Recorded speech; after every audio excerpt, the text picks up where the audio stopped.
Irmãos, vamos abrir a palavra do Senhor no livro de 2 Samuel, capítulo 12. 2 Samuel 12, vamos ler a partir do versículo 1.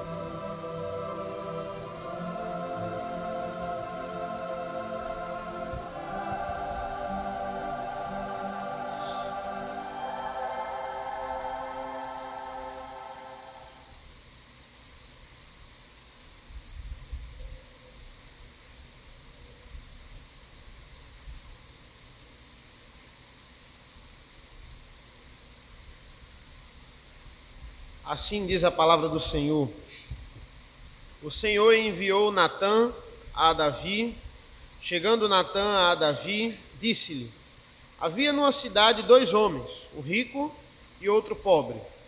Tinha o rico ovelhas e gado em grande número, mas o pobre não tinha coisa nenhuma, senão uma cordeirinha que comprara e criara, e que em sua casa cresceram, junto com seus filhos.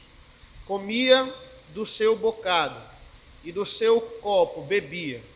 Dormia nos seus braços e a tinha como filha.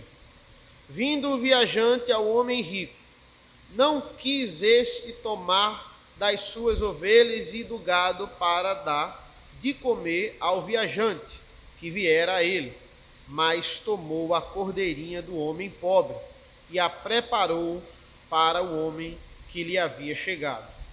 Então o furor de Davi se acendeu sobremaneira contra aquele homem, e disse a Natã: tão certo como vive o Senhor, o homem que fez isso deve ser morto, e pela cordeirinha restituirá 4 vezes, porque fez tal coisa, e porque não se compadeceu.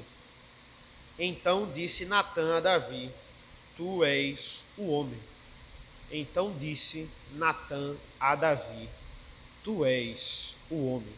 Vamos orar mais uma vez ao Senhor. Senhor, nosso Deus, nosso Pai, que a tua palavra, Senhor, mais uma vez possa estar nesse momento, Senhor, entrando nas nossas mentes e nos nossos corações. Possamos entender essa parábola aqui tão bem bolada pelo Senhor, essa parábola que foi tão adequada para esse momento na vida de Davi, como ele estava precisando desse ensinamento, dessa exortação, desse confronto, que nós possamos aplicar as tuas verdades para as nossas vidas.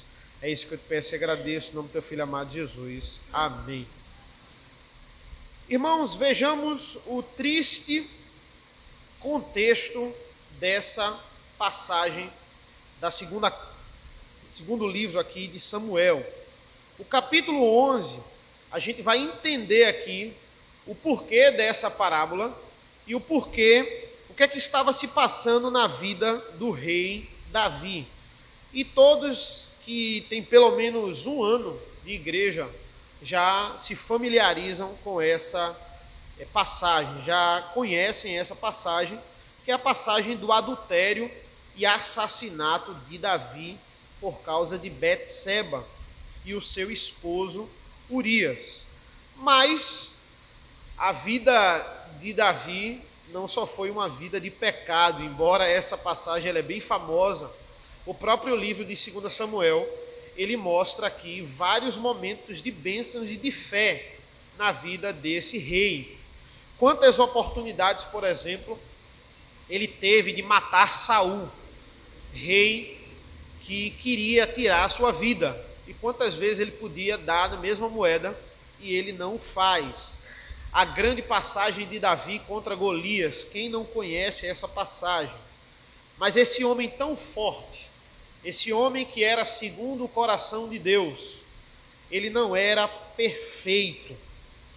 E uma coisa que a gente lê e a gente percebe, o capítulo 11, é que por mais crentes, fortes ou piedosos que as pessoas pareçam ser, elas uma hora, mais cedo ou mais tarde, elas irão falhar. Davi, um grande homem de vitórias, mas a sua queda aqui, ela seria drástica. Não deposite todas as suas esperanças nos homens. Não faça isso, porque mais cedo ou mais tarde ele irá falhar. Irmãos, capítulo 11, veja a autoridade e veja a influência que Davi ele tinha, aparentemente aqui, controlando toda a situação. Vá no capítulo 11, versículo 3, começa assim: Davi mandou perguntar quem era. Davi mandava. Versículo 4, então enviou Davi mensageiros que a trouxessem. Davi manda, Davi envia mensageiros. Versículo 6, então enviou Davi mensageiros a Joabe, dizendo. Versículo 14, pela manhã Davi escreveu uma carta a Joabe. Davi ele mandava, Davi ele desmandava, ele era o rei aqui. Ele pratica o seu pecado, e quando ele percebe que aquilo ali vai se expor de alguma maneira, porque a mulher com quem ele adulterou estava grávida, ele agora vai tentar abafar o pecado, e ele vai fazer de tudo para abafar o pecado. E parece que ele estava no controle da situação, irmãos. Parece que ele estava no controle da situação. O último versículo do capítulo 11 nos informa aqui na sua primeira parte. Passando o luto, Davi mandou buscá-la e a trouxe para o palácio. Então ele mandava, ele enviava, ele parecia estar no controle da situação. Mas a partir do capítulo 12, nós temos o agir de Deus. Finalmente, na sua misericórdia, Deus manda alguém até ele. Porque, irmãos, Davi, ele tinha leis a cumprir como rei de Israel. Davi tinha leis estabelecidas pelo próprio Deus para cumprir, para fixar na sua mente, como governante de Israel. Leis que foram estabelecidas desde o Pentateuco, desde Deuteronômio. Eu queria que os irmãos abrissem, por favor, em Deuteronômio 17. Deuteronômio, capítulo 17. Por favor. Vamos ler a partir do versículo 14.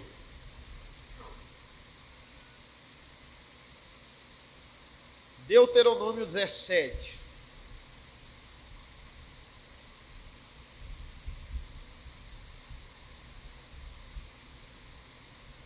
Assim diz a palavra do Senhor a partir do versículo 14.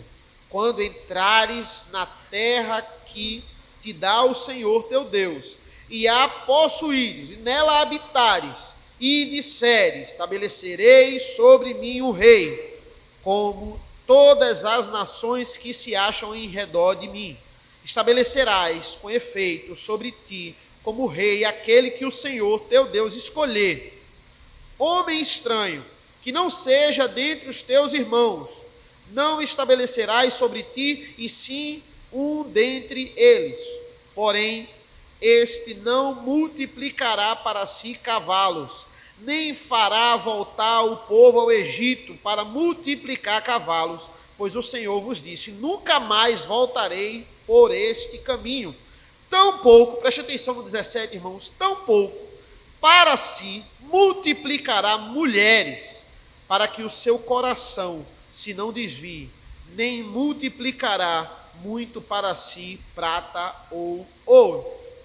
Esse foi o mandamento que o Senhor, ele deu a Davi, aos reis de Israel, mas claramente, no capítulo 11, Davi, ele não está nem aí para esses mandamentos. Ele nem lembra desses mandamentos. Claramente aqui, ele sabia desses mandamentos, mas nesse momento aqui, ele não dá a mínima para esses mandamentos. No capítulo 11. Ainda prosseguindo em Deuteronômio 17, a partir do versículo 18, diz assim, também quando se assentar no trono do seu reino, escreverá para si um traslado desta lei no livro, do que está diante dos levitas sacerdotes, e o terá consigo, e nele lerá todos os dias da sua vida, para que aprenda a temer o Senhor seu Deus, a fim de guardar todas as palavras desta lei e esses estatutos para os cumprir. Isto fará para que o seu coração não se eleve sobre os seus irmãos, e não se aparte do mandamento, nem para a direita, nem para a esquerda, de sorte que prolongue os dias no seu reino, ele e seus filhos no meio de Israel. Os reis de Israel deveriam fazer isso. Os reis de Israel deveriam buscar, essa é a questão. A lei do Senhor deveria guiar Davi, mas olha o que acontece no capítulo 11. Adultério, seguido de assassinato do próprio Davi. Veja o versículo 1 do capítulo 11, irmão, de 2 Samuel. Veja que propositalmente Samuel ele escreve assim: decorrido um ano, no tempo em que os reis costumavam sair para a guerra, enviou Davi a Joabe e seus servos com ele, e a todo Israel, que destruíram os filhos de Amon e sitiaram Rabá. Porém Davi ficou em Jerusalém. Na época que os reis saíam para a guerra, Davi mandou os outros, mas ele foi omisso. Ele ficou em Jerusalém. Irmãos, quando nós não guardamos a lei do Senhor nos nossos corações, nós somos capazes de barbaridades. Somos capazes de barbaridades. Não duvide da criatividade que você tem para o mal. Não duvide. O homem segundo o coração de Deus, ele, de uma hora para outra, ele vira um adúltero e ele vira um assassino. Ele vai bolar um plano, ele vai bolar uma estratégia. Ao longo do capítulo 11, a gente vê essa estratégia de Davi para pecar e depois para esconder o seu pecado, porque Betseba engravida e Davi agora vai bolar um plano para não ser descoberto. Ele não consegue fazer com que o seu esposo deite com ela, e agora não existe outra alternativa na visão dele, na perspectiva dele, matar Urias. Porque Urias iria saber que esse filho não era dele, mais cedo ou mais tarde ele deve morrer. Veja o versículo 15 do capítulo 11. Escreveu na carta dizendo: ponde Urias na frente da maior força da peleja e deixai-o sozinho, para que seja ferido e morra. Olha a grandeza desse pecado. Olha a gravidade desse pecado. É quase impossível aqui compreender o que é que se passou na cabeça de Davi aqui. O homem segundo o coração de Deus, ele agora estava sendo escravo do mundo, da carne, nesse momento triste. Certamente esse é um momento terrível. Aqui parece um plano, parece não, é um plano maquiavélico de Davi. Davi agora se tornou um vilão. Ele sai de herói e ele agora passa a ser um grande vilão, tentando contra a vida de, aqui nesse contexto, um homem inocente. Um homem que o maior tesouro dele era a sua esposa. E ele vai matar porque ele queria o maior tesouro dele. E depois que Urias morre, ele age naturalmente. A naturalidade para com o pecado aqui, uma cegueira espiritual invadiu a vida de Davi aqui.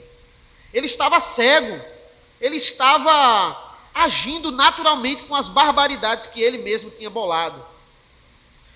Irmãos, e é a partir do capítulo 12 que Deus começa a agir. Deus ele precisava agir aqui na vida de Davi. Ele precisava.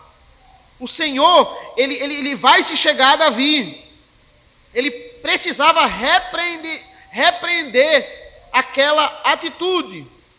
E é sempre assim, irmãos.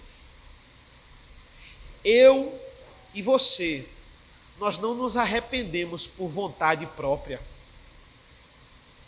Nós não tomamos essa iniciativa. É um agir do próprio Deus. É sempre assim. O Senhor abre os nossos olhos. A nossa natureza, desde o princípio, desde Adão e Eva, é esconder o pecado. Eu pequei ninguém pode saber disso. Como é que eu vou esconder agora?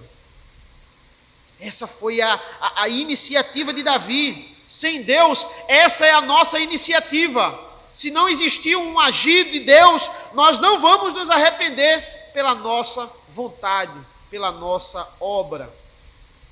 1 João nos informa: se dissermos que não temos cometido pecado, fazemo-lo mentiroso, e a sua palavra não está em nós.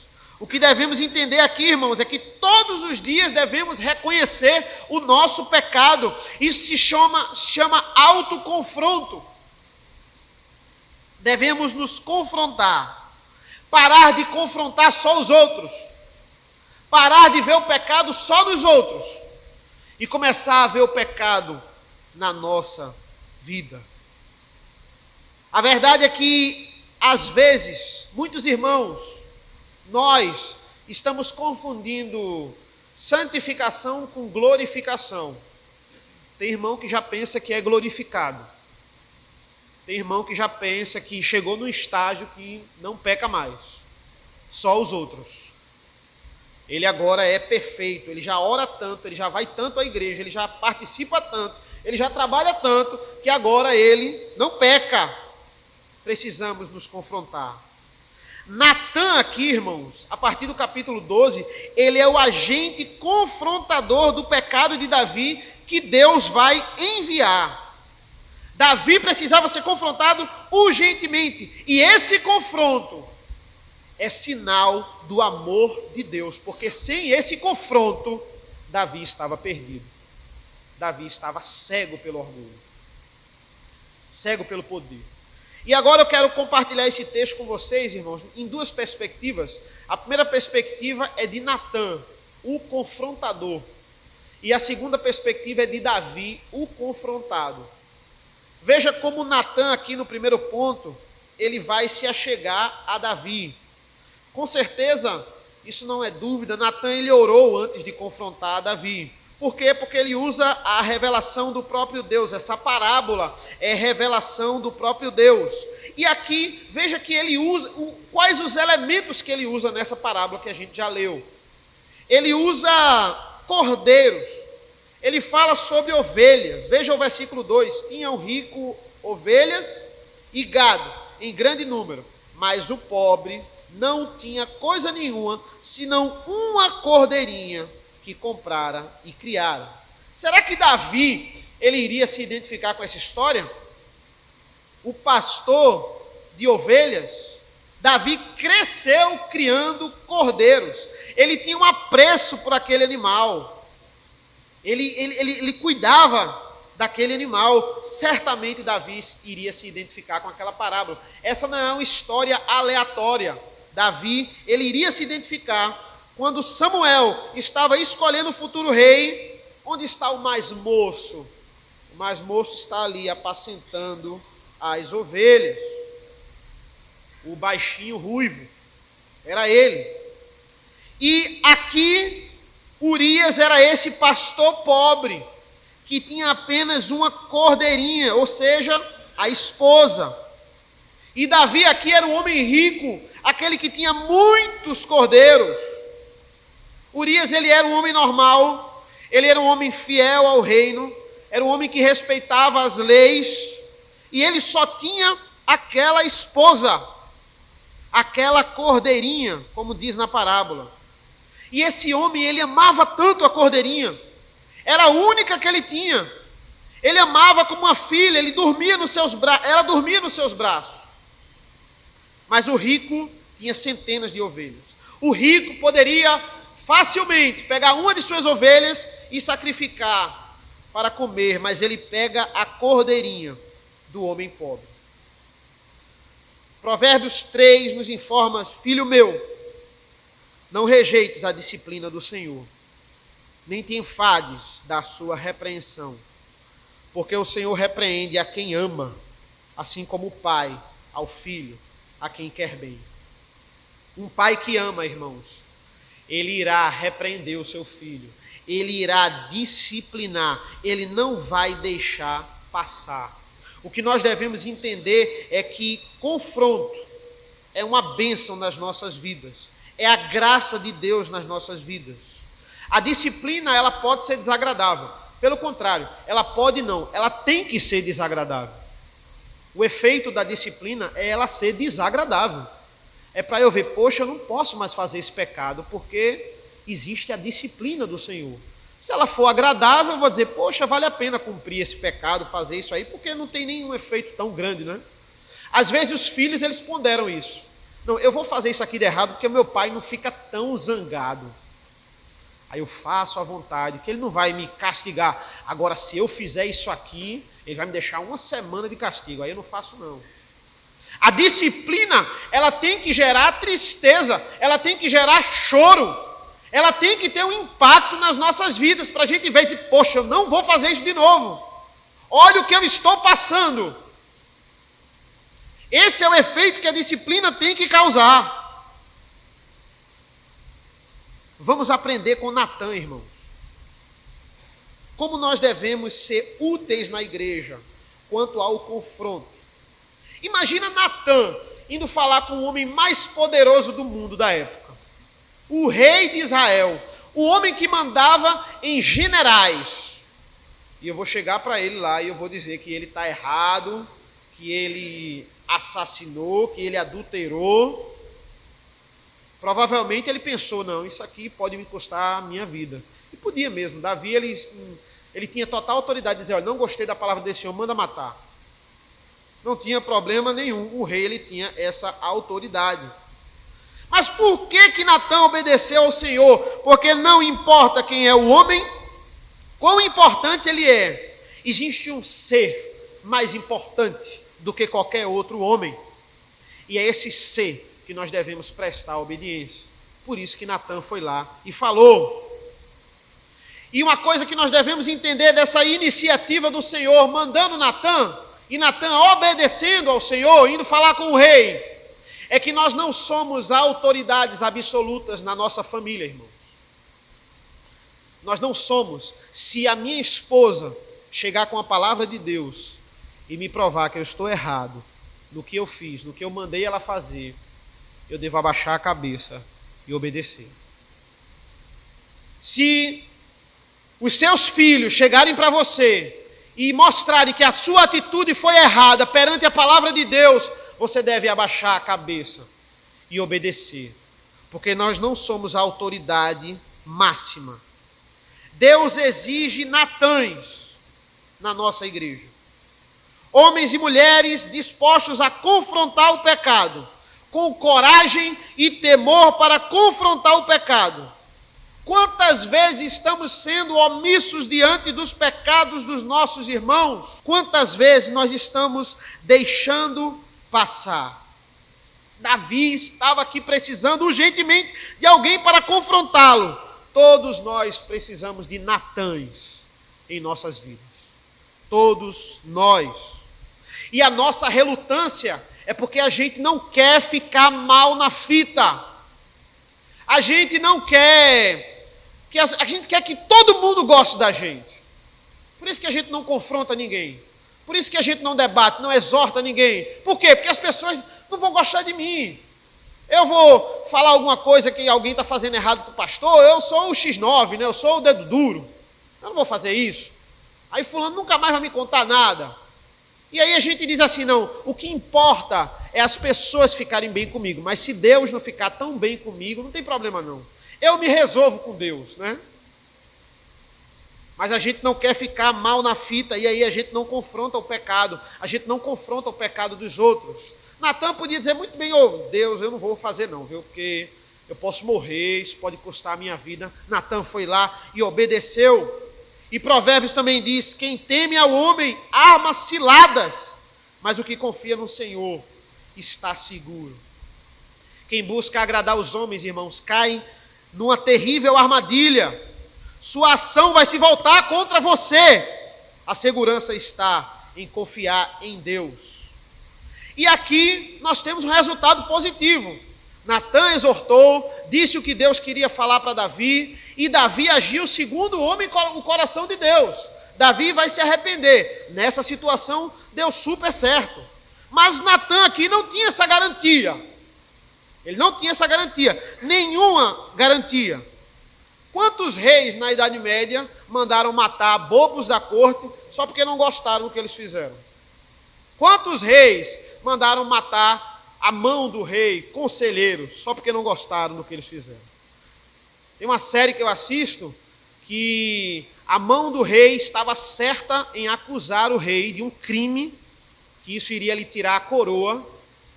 E aí o rei fica descobrindo e manda matar a mão do rei.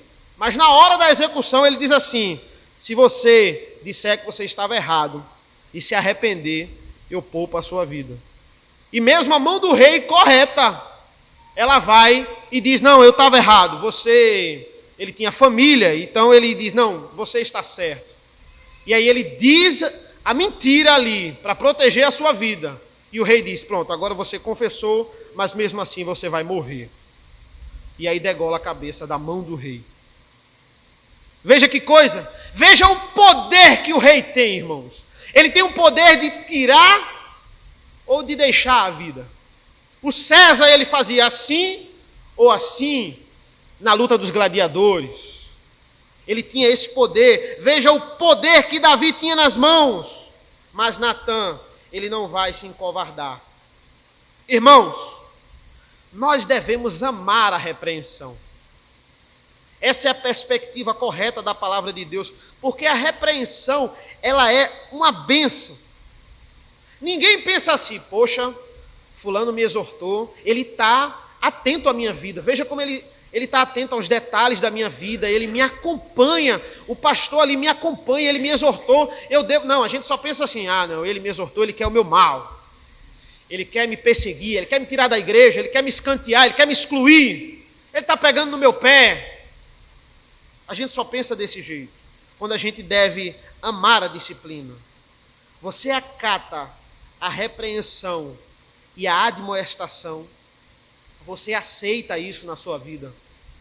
Temos que começar a pensar sobre isso. E agora, na segunda perspectiva, irmãos, a perspectiva de Davi, o confrontado. Veja os versículos 5 e 6. Então o furor de Davi se acendeu sobremaneira contra aquele homem.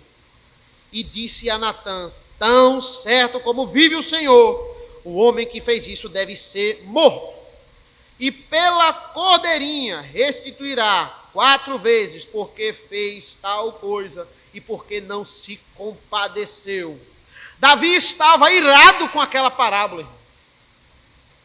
Ele estava com tanta sede de justiça. Que injustiça com aquele homem pobre. Esse homem que fez isso com esse homem tem que morrer. Ele vai ter que pagar pelo que ele fez. Ele vai ter que pagar 4 vezes mais. Vai ter que restituir. Irmão, nós devemos exortar o outro, como Natã fez. Mas também existe o extremo, como eu falei no começo, de que eu só agora vejo o pecado no outro. Eu não vejo mais o pecado em mim. Eu começo a achar que eu não peco mais, que eu nunca estou errado. Em qualquer debate eu sempre vou estar correto. A palavra final sempre tem que ser minha. E se torna fácil e se torna cômodo eu julgar apenas o próximo. E para condenar esse pecado da parábola, Davi estava aqui iluminado. Ele facilmente poderia ver aqui o crime do rico. Ele estava com raiva diante daquela história, porque agora, com essa parábola, ele tem sede de justiça, mas ele não reconhece o próprio erro dele. Ele esqueceu da lei do Senhor. Sem saber, Davi pronuncia a própria sentença. Aqui a sentença de morte era para ele. O confronto aqui, a parábola, atingiu Davi. O confrontado foi atingido. Natã estava esperando essa resposta de Davi. Natã escolheu muito bem essa história. Ele chega com palavras sábias. Entenda que o alvo de Natã não é massacrar Davi, não é esmagar Davi, mas é levar Davi ao arrependimento. Versículo 7. Então disse Natã a Davi: tu és o homem. Agora Davi está sendo confrontado diretamente. E agora Deus vai começar a conversar com Davi aqui diretamente. Veja o versículo 7. Assim diz o Senhor, Deus de Israel: eu te ungi rei sobre Israel e te livrei das mãos de Saul.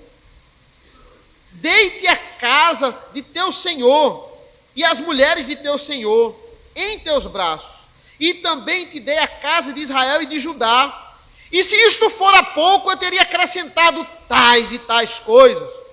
Por que, pois, desprezastes a palavra do Senhor? Veja o desprezo aqui. Fazendo o que era mal perante ele, a Urias o Heteu feriste a espada, e a sua mulher tomaste por mulher, depois de o matar com a espada dos filhos de Amon. Veja o confronto direto agora. Agora Davi estava iluminado quanto ao seu pecado. Ele foi diretamente confrontado. Veja o versículo 10, as consequências. Agora, pois, não se apartará a espada jamais da tua casa, porquanto me desprezaste e tomaste a mulher de Urias, o Heteu, para ser a tua mulher. Assim diz o Senhor: eis que da tua própria casa suscitarei o mal sobre ti, e tomarei tuas mulheres à tua própria vista, e as darei a teu próximo, o qual se deitará com elas, em plena luz desse sol, porque tu o fizeste em oculto, mas eu farei isto perante todo Israel e perante o sol. E depois de ouvir tudo isso, irmãos, Davi, ele reconhece o seu pecado. Ele era de fato o homem segundo o coração de Deus. Veja o versículo 13. Então disse Davi a Natã: pequei contra o Senhor. Disse Natã a Davi: também o Senhor te perdoou o teu pecado, não morrerás. Irmãos, isso aqui é o próprio Evangelho. O Evangelho, ele sobressai aos nossos olhos aqui, irmãos. O que nós estamos vendo aqui é a glória da redenção. Existem consequências para esses pecados? Sim. Os próximos versículos, se você fizer agora um panorama da vida de Davi, depois do capítulo 12, você vai ver a desgraça na família de Davi. Você vai ver a completa desgraça. Você vai ver as consequências do adultério de Davi. Aminon vai estuprar sua própria irmã. Absalão vai vingar sua irmã e vai matar o próprio irmão. Absalão vai tentar matar o próprio pai, formando um exército para matar o próprio pai. E Davi vai ser obrigado a lutar e o seu exército matar o próprio filho. O filho que Betsebe esperava de Davi morreu, como Deus havia dito, versículo 14. Mas posto que com isso, deste motivo a que blasfemassem os inimigos do Senhor, também o filho que te nasceu morrerá. Então Natã foi para casa. Consequências. Disciplina do Senhor. Até o fim da vida de Davi, a família de Davi, cheia de problemas. Mas ele foi perdoado. Você não vai morrer. Eu não vou lhe tirar a vida. E Davi, ele confessa seus pecados, irmãos. No Salmo 51, versículo 4, pequei contra ti somente, e fiz o que era mal perante os teus olhos, de maneira que serás tido por justo no teu falar e puro no teu julgar. Irmãos, somente quando a gente percebe a grandeza e a atrocidade do nosso pecado, num alto confronto, somente ao mesmo tempo a gente percebe a grandeza da graça de Deus. Nós somos doentes, irmãos. Precisamos do médico dos médicos. Somos doentes. Concluindo, irmãos, eu tenho 3 pontos rápidos para nós aplicarmos para as nossas vidas. O primeiro ponto são algumas perguntas. Devemos confrontar os nossos irmãos. Devemos exortá-los. Essa prática tem que começar urgentemente no meio da igreja do Senhor, na igreja contemporânea. Para os filhos, vocês amam a disciplina dos seus pais. Vocês valorizam a admoestação dos seus pais. Para os homens, vocês são submissos à exortação dos seus irmãos, dos seus pastores. Para as esposas, vocês ouvem a exortação dos seus maridos. Para os esposos, vocês ouvem a exortação da sua esposa. Vocês têm Natãs em suas vidas. Quem são os Natãs de suas vidas? Por que falta tanta coragem para exortar o próximo, para admoestar o próximo? Será a cultura? Uma cultura bem individualista, a gente não pode entrar no espaço do outro, mas a Bíblia, ela é maior ou não que a nossa cultura? É isso que nós temos que pensar. Irmãos, segunda aplicação é que às vezes nós estamos cometendo o mesmo pecado daquele que estamos julgando, daquele que estamos exortando, chamando atenção, mas o orgulho, ele é tão grande que a gente fica cego diante do nosso pecado. Como é que Davi, ele não identificou aqui de primeira que ele era um homem rico? Como é que ele não entendeu aqui? Porque ele estava cego por causa do orgulho, por causa do poder, por causa do pecado. Ele descarrega toda a sua ira julgando o próximo quando ele era o homem. Devemos olhar para nós mesmos antes de olhar para o outro, irmãos. Nós somos o homem, nós somos miseráveis. Julgamos os outros com a ira de Davi, mas não olhamos para as nossas falhas. Às vezes nos pegando, cometendo o mesmo erro que a gente está criticando, mas deixa para lá. Por quê? Porque eu me entendo com Deus. Julgamento para mim é mais leve, porque eu tenho intimidade maior. Não é assim que a palavra de Deus diz. Precisamos de um autoconfronto. Como você está reagindo diante dos seus pecados? Minha oração é que o Espírito Santo ele abra os nossos olhos diante dos nossos pecados, para que a gente possa ter ousadia, a coragem, a autoridade de Natã, na qual foi dada por Deus. E em último lugar, irmãos, por último, nós vemos o Evangelho nessa passagem. Qualquer homem pode e vai cair nesse mundo.